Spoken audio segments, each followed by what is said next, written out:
Kolkata doctor case, কে আসল অপরাধী? CCTV footage কেসের মোড় সম্পূর্ণ ঘুরিয়ে দিয়েছে। সিসিটিভিতে একজন নয়, শুধু সঞ্জয় রয় নয়, আরো 4টি চেহারা দেখা যাচ্ছে। প্রথমে রয়েছে রাকো, first year post graduate training doctor. দ্বিতীয় নম্বরে রয়েছে Sumitra, first year PG doctor. তৃতীয় নম্বরে রয়েছে শুভদীপ, ইন্টার্ন মেডিসিন ডিপার্টমেন্ট। 4 নম্বরে রয়েছে গোলাম, যিনি হাসপাতালের একজনের স্টাফ। এই 4 জনকে সিসিটিভিতে দেখা যাচ্ছে। 8 এবং 9 আগস্টের মধ্যরাতে যে লো মৌসুক ঘটনা ঘটেছে, সিবিআই এর কাছে এখন তার বেশ কিছু প্রমাণ রয়েছে। বলা হচ্ছে সেই রাত প্রায় 12টার দিকে একটা গ্রুপ, যে গ্রুপে এই মহিলা ডাক্তারের সাথে অর্থাৎ তিলোত্তমার সাথে আরো 2 জন ট্রেনি ডাক্তার ছিল।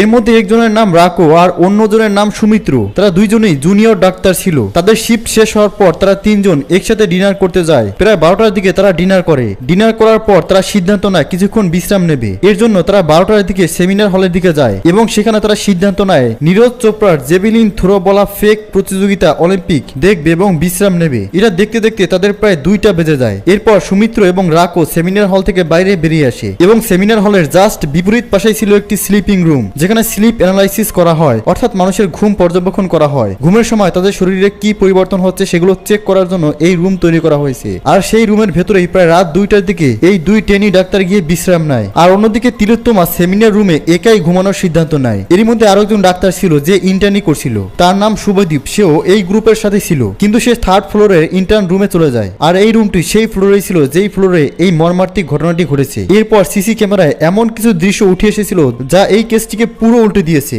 যার কারণে সিবিআই 4 জন মানুষের পলিগ্রাফ টেস্ট করার সিদ্ধান্ত নেয়, অর্থাৎ লাই ডিটেক্টর টেস্ট। দেখুন, রাত 2টার দিকে রাখো এবং সুমিত্র এই 2 জন ট্রেনি ডাক্তার তিলোত্তমাকে সেমিনার হলে রেখে স্লিপিং রুমে ঘুমাতে চলে যায়, যেটি সেমিনার হলের একদম পাশেই ছিল। আর ঠিক রাত 3:42 দিকে সঞ্জয় রয়কে বাইক নিয়ে হাসপাতালের গেটের সামনে বাইক পার্ক করতে দেখা যায়। আর 3:48 সিসি ক্যামেরায় দেখা যায় সে ইমার্জেন্সি বিল্ডিং এর ভেতরে প্রবেশ করছে। এর 3rd ফ্লোরেই ছিল সেমিনার হল, যেখানে এই মর্মান্তিক ঘটনা ঘটেছে। আর ঠিক 4:03 ভালোভাবে শুনুন, 4:03 সে করিডোরের কাছে চলে যায়। এটি সেই জায়গা যেখানে রয়েছে সেমিনার হল, যেখানে সেমিনার রুম রয়েছে। সেই গলিতেই রাত 4:03 সঞ্জয় রায়কে সিসি ক্যামেরায় দেখা যায়। কিন্তু এর ঠিক 3 মিনিট আগে, অর্থাৎ ঠিক 4টার দিকে আরো একজন লোককে দেখা যায়। তার নাম গোলাম, যিনি আরজিকর হাসপাতালের একজন স্টাফ। সে 4টার দিকে 1st ফ্লোর থেকে 3rd ফ্লোরের দিকে যাচ্ছিল। এরপর 4:30 থেকে 4:45 মধ্যে তাকে 3rd ফ্লোর থেকে পুনরায় 1st ফ্লোরের দিকে আসতে দেখা যায়। অন্যদিকে সঞ্জয় রয়কে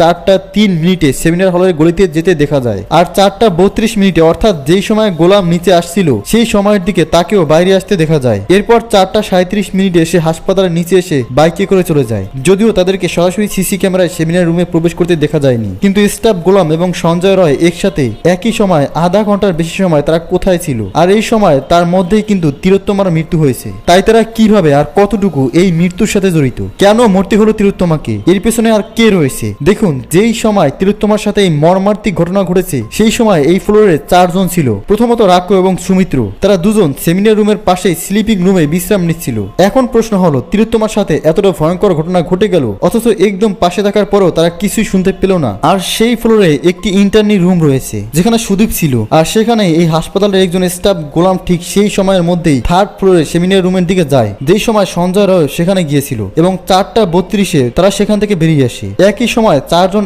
একই ফ্লোরে উপস্থিত ছিল। আর সেখানে তিলোত্তমা নামক এই মহিলা ডাক্তারের সাথে ঘটে যায় জঘন্যতম ঘটনা। মাত্র 29 মিনিটের মধ্যে তার সাথে যে নোংরা কাজ করার ছিল অপরাধী, সেটা করে তার শরীরকে এমন মর্মান্তিকভাবে ক্ষত বিক্ষত করে যে তার শরীরের একটি অংশ অক্ষত অবস্থায় রাখেনি। একজন মানুষের সাথে এতটা ভয়ঙ্কর আচরণ কেউ কিভাবে করতে পারে? মানুষের প্রতি খুব বেশি ক্ষোভ রাগ না থাকলে কেউ কিভাবে এতটা জঘন্যভাবে কাউকে হত্যা করতে পারে? তাও আবার মাত্র 29 মিনিটের মধ্যে কিভাবে সবকিছু সম্পূর্ণ করে অপরাধী একদম সুরক্ষিতভাবে পালিয়ে যায়, তাও আবার মাতাল অবস্থায়। হ্যাঁ, সেই সময় সঞ্জয় রয় যে মাতাল অবস্থায় ছিল এটা প্রমাণ হয়ে গেছে। একই সাথে এই মহিলা ডাক্তারের সাথে যে জঘন্যতম আচরণ করা হয়েছে, তাকে ধর্ষণ করে হত্যা করা হয়েছে, সেটাও পোস্টমর্টম রিপোর্ট থেকে নিশ্চিতভাবে জানা গেছে। কিন্তু এই ডাক্তারের সাথে এত কিছু হয়ে গেল, অথচ একটি চিৎকারও কেউ শুনলো না, কোনো সারা শব্দ কেউ পেল না। এটা কিভাবে সম্ভব? কেননা সেই ফ্লোরে আরো অনেকেই ছিল। তার সাথে সিবিআই শেষ মুহূর্তে তিলোত্তমার সাথে যারা যারা ছিল, অর্থাৎ রাকো, সমুদ্র এবং রুমে থাকা শুভদীপ, গোলাম, এই 4 জনের পলিগ্রাফি টেস্ট করার সিদ্ধান্ত নিয়েছে এবং খুব শীঘ্রই সেটা হতে চলেছে। এটি এমন এক ধরনের টেস্ট যেটি শরীরের ভেতরে ফিজিওলজিক্যাল রেসপন্স ক্যাপচার করে। অফিসার যাকে প্রশ্ন করে এই মেশিনের সব ধরনের সেন্সর তার শরীরে লাগানো হয়, এরপর প্রশ্ন করা হয়। আর অপরাধী যখন প্রশ্নের উত্তর দেয়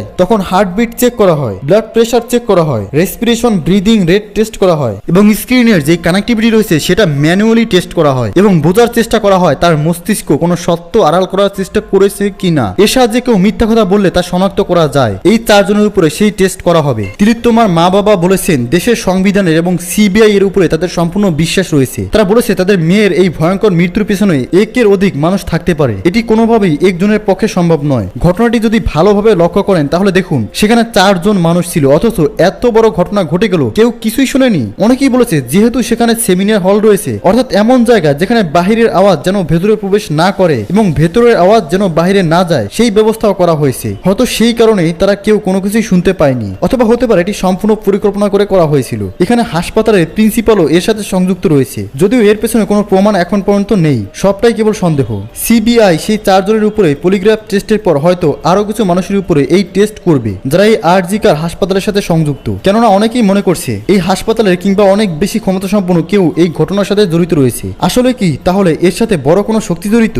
রাতে খাবারের সময় তার খাবারে কি কিছু মিশিয়ে দেওয়া হয়েছিল যার কারণে সে কোনো আওয়াজ করতে পারেনি? আরো অনেক মানুষ এই ঘটনার সাথে জড়িত থাকতে পারে, কিংবা এই 4 জন একই সাথে এই ঘটনায় জড়িত থাকতে পারে। কেননা সিবিআই অফিসার এই 4 জনকে যখন প্রশ্ন করেছিল তখন তাদের কথার মধ্যে অনেক অমিল পাওয়া গেছে, যার কারণে সিবিআই অফিসারও সন্দেহ করছে তারা কোনো কিছু লুকানোর চেষ্টা করছে। এমন কিছু সত্য রয়েছে যা তারা জানে কিন্তু বলছে না, কিন্তু কার ভয়ে বলছে না, এমন অনেক সন্দেহ, অনেক সম্ভাবনা রয়েছে। কিন্তু আসল পলিগ্রাফ টেস্ট রেজাল্ট আসার আগ পর্যন্ত এখন কিছুই বলা যাচ্ছে না। তবে আপনার কি মনে হয় এই ভয়ঙ্কর ঘটনার পেছনে কি শুধু একজন মানুষই জড়িত, নাকি অনেক বিরাট আকারের ষড়যন্ত্র রয়েছে? আপনার মন্তব্য কমেন্টে লিখে জানাবেন। পরবর্তী আপডেট দেখার জন্য চ্যানেলকে সাবস্ক্রাইব করে বেল আইকনটিকে অন করে রাখুন। ধন্যবাদ।